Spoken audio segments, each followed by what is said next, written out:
The life, power, and fall of Cleopatra. More than 2,000 years have passed since Cleopatra the last queen of Egypt's Ptolemaic dynasty, closed her eyes forever. Yet her story still burns with an intensity that time has failed to dim. Her name evokes visions of gold, power, and seduction. A queen draped in mystery, whose charm shaped empires and whose death marked the end of an era. But who was Cleopatra, really? Behind the legends written by her enemies and the romantic myths woven by poets, there existed a woman of astonishing intelligence, political genius, and courage.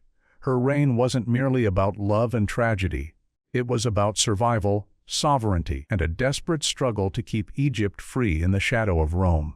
Cleopatra was born around 69 BCE into the Ptolemaic dynasty, a Greek royal family that had ruled Egypt since the conquest of Alexander the Great.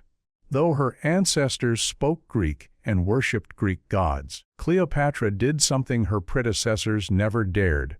She embraced Egypt itself. She learned the Egyptian language, honored its gods, and presented herself as the living embodiment of the goddess Isis. This decision was more than symbolic, it was political genius. By aligning herself with the spiritual and cultural identity of her people, she united Egyptians and Greeks under one vision, a rebirth of Egypt's ancient glory. From an early age, Cleopatra displayed extraordinary intellect. Historical records suggest she could speak at least 7 languages. She studied philosophy, mathematics, astronomy, and medicine, disciplines that made her one of the most educated rulers of her time. She wasn't merely a figurehead, she was a strategist who understood the delicate balance between power and perception. Her charisma was legendary, but her brilliance was even greater. Her rise to power was anything but smooth. The Egyptian court was a viper's nest of rivalries and betrayals. After the death of her father, Ptolemy XL, Cleopatra ascended the throne alongside her younger brother, Ptolemy Sextira, as co-ruler, a traditional arrangement in Ptolemaic dynasties, which often ended in civil war. Soon, the two siblings turned against each other.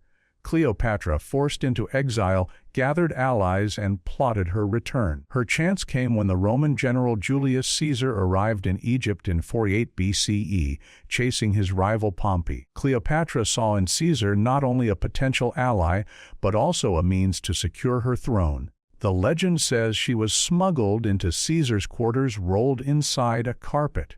When the rug was unrolled before him, the Queen of Egypt emerged, not as a supplicant, but as a force of nature. Caesar, known for his political ruthlessness, was captivated, but their relationship went beyond romance.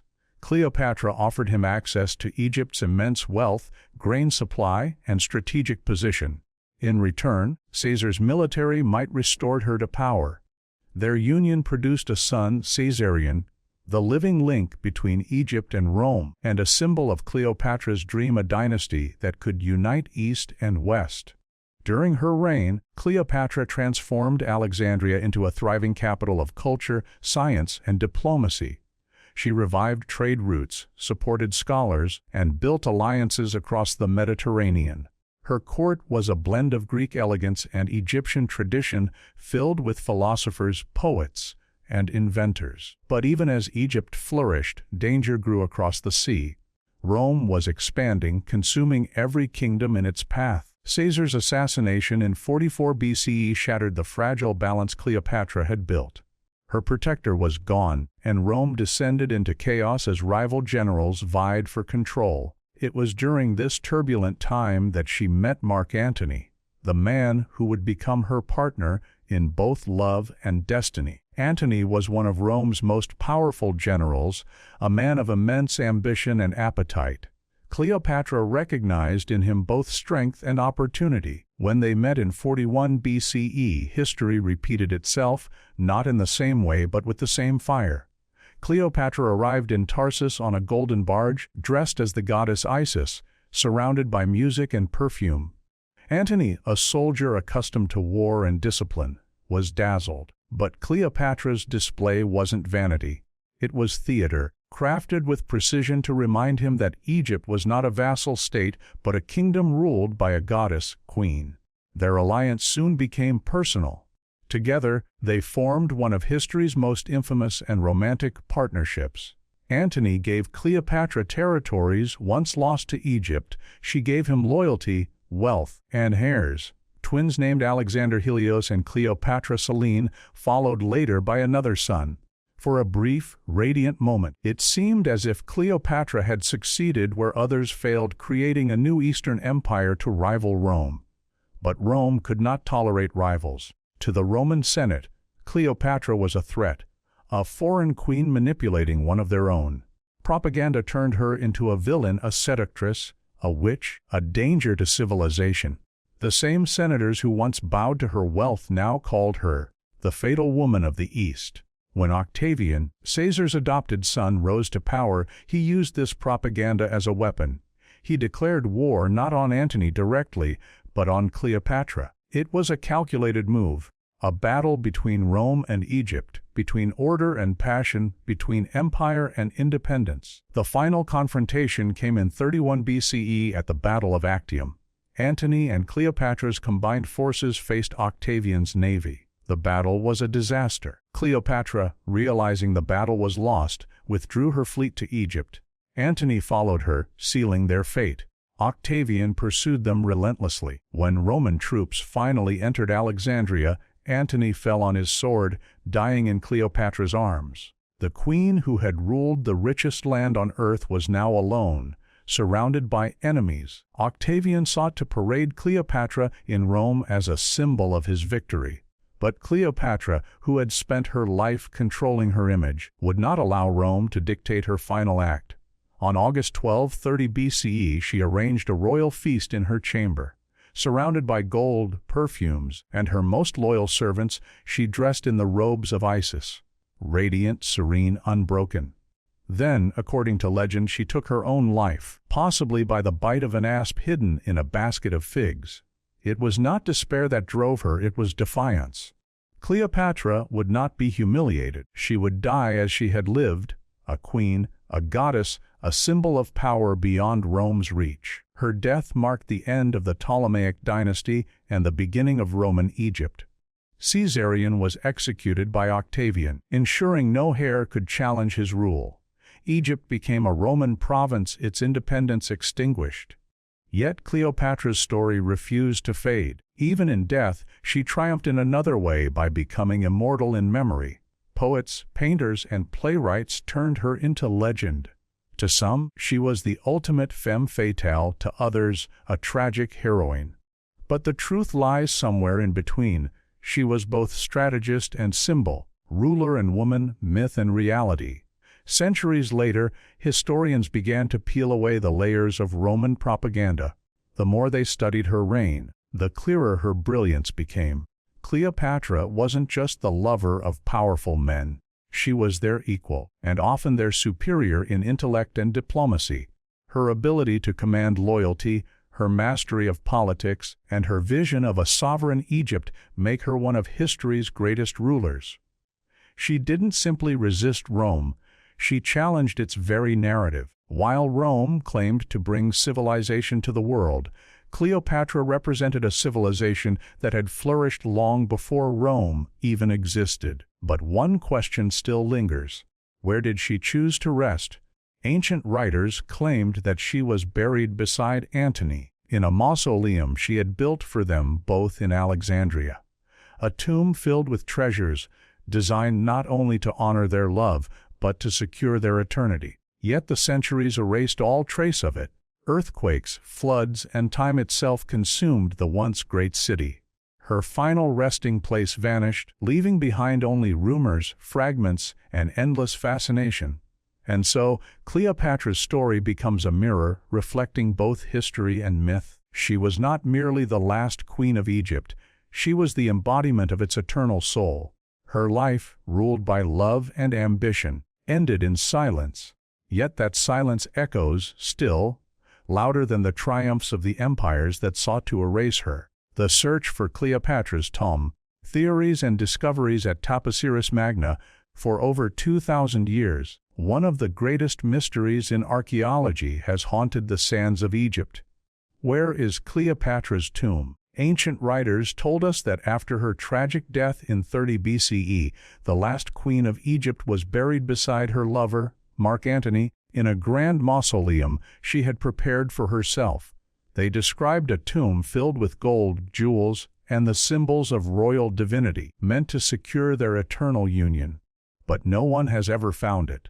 Temples have crumbled, cities have sunk beneath the waves, and empires have come and gone. Yet Cleopatra's resting place remains hidden. The search for it has become more than an archaeological mission. It is a quest for the truth behind one of history's most captivating legends. The modern search for Cleopatra's tomb began in earnest in the early 20th century, but the trail of clues stretches much further back, to ancient Roman historians like Plutarch, Suetonius, and Cassius Dio. Their writings, though biased by Rome's victory, offered tantalizing details. Plutarch wrote that Cleopatra's tomb stood near her palace in Alexandria, and that Octavian allowed her to be buried with Antony, honoring her final wish. But Alexandria, the dazzling city that once held the lighthouse of Pharos and the great library, was forever changed by time. Earthquakes and tsunamis in the 4th century AD submerged much of the ancient city beneath the Mediterranean. If Cleopatra's mausoleum had been near her palace, it might now lie underwater, lost in the ruins of the royal quarter. For decades, underwater archaeologists have scoured the sea of Alexandria's harbor, discovering columns, statues, sphinxes, and fragments of temples once dedicated to Isis and Osiris. These discoveries confirm that Cleopatra's world still lies beneath the waves. But despite thousands of artifacts, no trace of her tomb has been found in the submerged city. This led some scholars to look elsewhere, to a different location that might hold deeper religious meaning. Enter Taposiris Magna, a temple complex about 45 kilometers west of Alexandria. The name means the Great Tomb of Osiris, and legend holds that it was built by Pharaoh Ptolemy Tili in honor of Osiris, the god of the afterlife. To the ancient Egyptians, Osiris represented resurrection and eternal union, the perfect symbolism for Cleopatra and Antony, who saw themselves as living incarnations of Isis and Osiris. If Cleopatra wanted to ensure her legacy and rebirth beside her lover, there could be no more fitting place. This theory gained international attention thanks to one determined archaeologist, Dr. Kathleen Martinez, a Dominican lawyer turned Egyptologist. Her story is as remarkable as Cleopatra's own.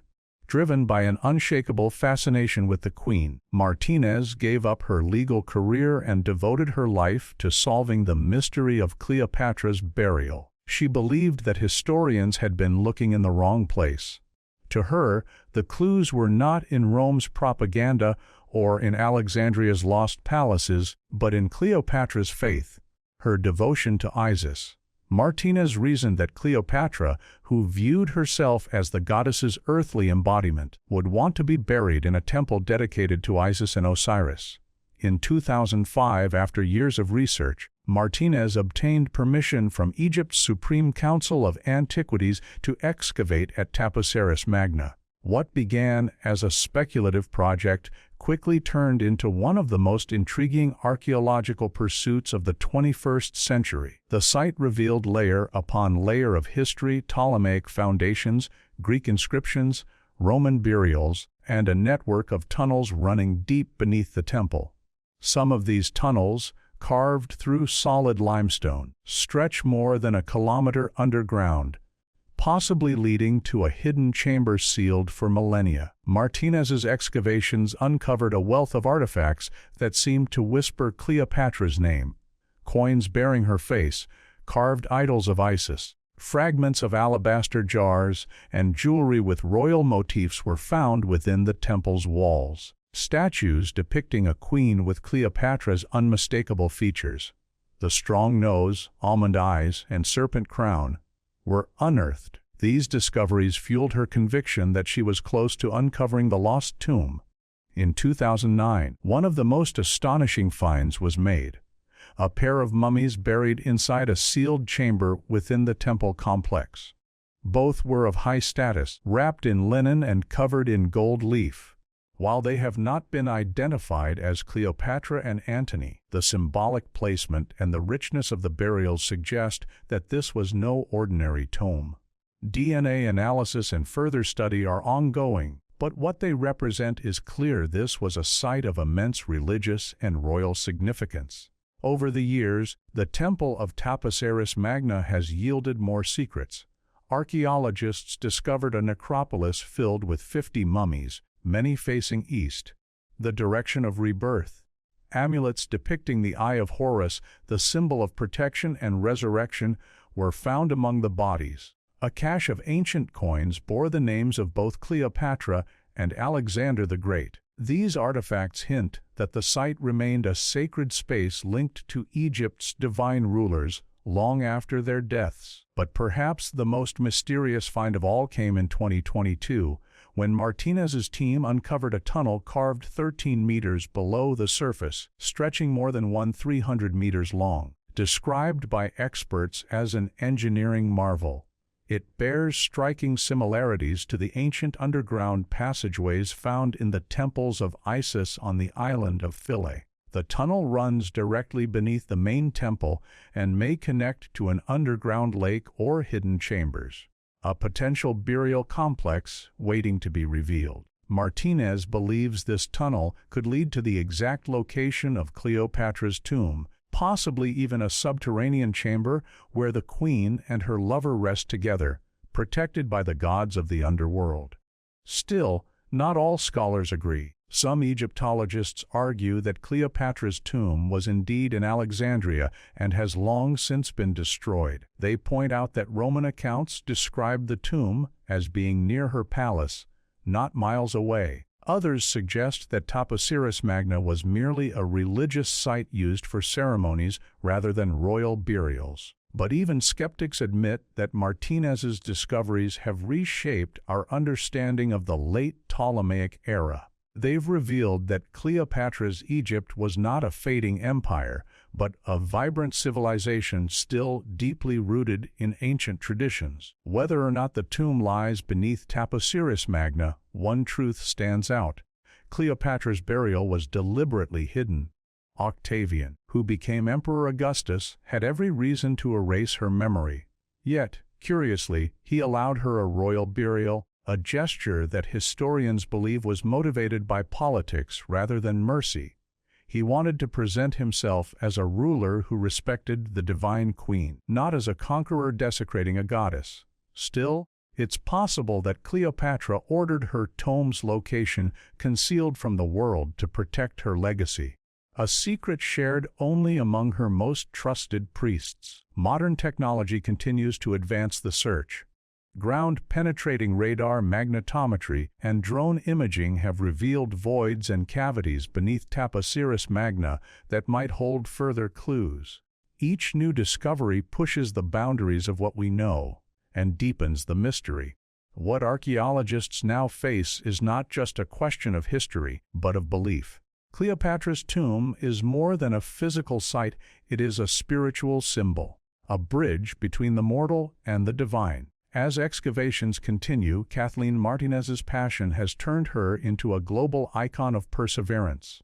Working in extreme heat, sometimes sleeping near the dig site, she continues to chase a dream that many once dismissed as impossible. Her work reminds us that archaeology is not just about stones and relics. It's about human stories, and Cleopatra's story in particular refuses to end. Each discovery brings her closer, as if the sands themselves are slowly unveiling what was meant to remain hidden.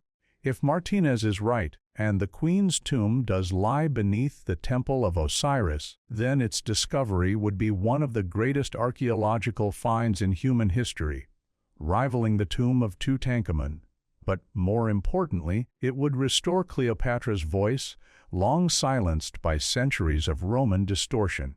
It would remind the world that she was not just the seductress of Antony, but a queen who defied empire and death itself to define her destiny. Yet there is also a haunting beauty in the possibility that the tomb may never be found.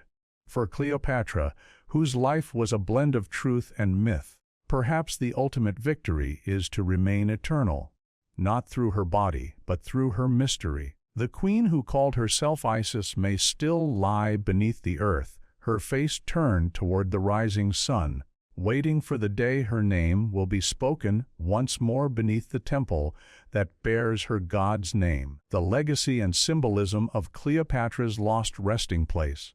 The eternal queen of Egypt. Centuries have passed since Cleopatra II, the last pharaoh of Egypt, drew her final breath in her gilded chamber.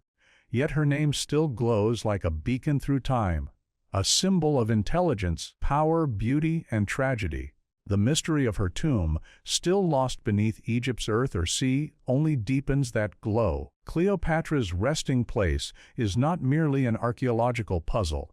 It is the embodiment of her legend, a mirror reflecting everything she represented: love and war, devotion and betrayal, life and death, divinity and humanity. As modern researchers continue to search, the world is reminded that some mysteries are meant to endure, binding our present to an ancient soul that refuses to fade. The story of Cleopatra's death is one of the most dramatic in human history, the last act of a queen who chose how she would be remembered. After the fall of Alexandria and the defeat of Mark Antony by Octavian's forces, Cleopatra was a prisoner in her own palace. Rome's victory was absolute, and yet, even as she faced humiliation and death, she remained defiant. According to Plutarch, she refused to be paraded through the streets of Rome in chains, mocked as a trophy of conquest. Instead, she orchestrated her final act with the same brilliance that had defined her reign, a performance of both political cunning and sacred purpose. In her last moments, Cleopatra adorned herself in royal garments and gold, surrounded by treasures of her kingdom. When the Roman guards found her lifeless body, the air still carried the fragrance of lotus and myrrh. Legends tell that an asp, the sacred Egyptian cobra, had bitten her breast, a deliberate invocation of the goddess Isis, who could bring both life and death. Whether this tale was true or crafted later, its meaning was unmistakable. Cleopatra would not die as a captive. She would ascend as a goddess. Her final act turned defeat into transcendence, transforming her into an immortal symbol of autonomy, a woman who chose her own fate. It is this act, this deliberate merging of myth and reality, that gives her lost tomb its enormous symbolic weight. For Egypt, burial was never just an end. It was a passage, a transition into eternity. The Egyptians believed the tomb was the soul's gateway to the afterlife, carefully constructed to ensure safe rebirth among the gods. If Cleopatra saw herself as Isis incarnate and Mark Antony as Osiris, then their tomb was not simply a grave. It was a temple, a cosmic space uniting love, death, and resurrection. In this sense, the physical tomb itself is less important than what it represents, the rebirth of a queen whose spirit would live on forever in the story of her people. When we think about Cleopatra's lost tomb, we are also thinking about the fate of her legacy. History was not kind to her. Roman writers, eager to glorify Augustus, painted her as a manipulative temptress, a foreign woman who bewitched noble men and brought ruin to empires. In their version, she was the serpent, not the goddess. But archaeology and time itself are beginning to correct that injustice. Every artifact found, every inscription uncovered, reveals another layer of her true identity: a scholar who spoke 9 languages, a leader who ruled one of the world's most complex empires, a strategist who balanced diplomacy and science, and a visionary who tried to restore Egypt's independence through intellect rather than force. That's why the discovery of her tomb would not only solve a mystery, it would rewrite history. To find Cleopatra's resting place would be to confront 2,000 years of misrepresentation and reclaim her voice. It would reveal how she chose to be remembered, not how her enemies wanted her to be seen. Every carving, amulet, or inscription could speak volumes about her self-image as queen and deity. Did she depict herself as Isis holding the ankh? Did she include symbols of Antony beside her, showing their eternal union? Or did she inscribe prayers for her rebirth among the stars, like the ancient pharaohs before her? These answers remain buried, but even in silence they inspire awe. The symbolic power of Cleopatra's tomb also lies in its mystery. We live in an age where technology seems to uncover every secret. Satellites peer through clouds, radars penetrate rock, and DNA resurrects lost lineages. Yet Cleopatra's tomb remains untouched, as if guarded by the gods themselves. Each failed attempt to find it deepens its mythic aura. It stands as a reminder that some corners of the human story still resist conquest, just as Cleopatra herself resisted being conquered by Rome. Perhaps that is her final victory, that her story continues to command the attention of the world long after empires that destroyed her have crumbled into dust. Across Egypt, symbols of Cleopatra's era still whisper of her presence. In Dendera, her image adorns the temple of Hathor, the goddess of love and motherhood. She is depicted there with her son Caesarion, the child she bore to Julius Caesar, the last pharaoh of Egypt by blood. In Edfu and Phila, temples to Isis remain, their walls covered with the language of devotion and power. And in Taposiris Magna, where modern archaeologists like Dr. Kathleen Martinez continue to dig, every artifact, every coin and statue feels like a pulse from Cleopatra's heart. Her story lives not in one place, but in the entire landscape of Egypt, woven into its sands and stones. There's also a deeper, almost spiritual element to why her tomb continues to elude us. Cleopatra was more than a queen, she was an idea.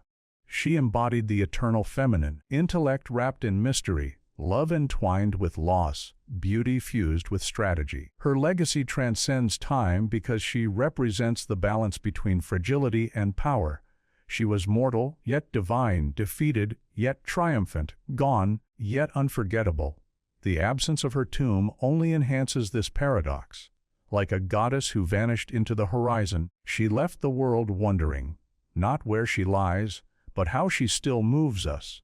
Modern Egypt, too, has embraced her legacy as part of its enduring pride. The search for Cleopatra's tomb has become a national and cultural journey, a way to reconnect with a chapter of history often overshadowed by pharaohs like Ramses or Tutankhamun. But Cleopatra's era was unique. It was the final bridge between ancient and modern Egypt, between hieroglyphs and Hellenism, between empire and identity. Her tomb, if found, could redefine how we understand this pivotal moment when worlds collided. Imagine, for a moment, the scene if her tomb were finally discovered.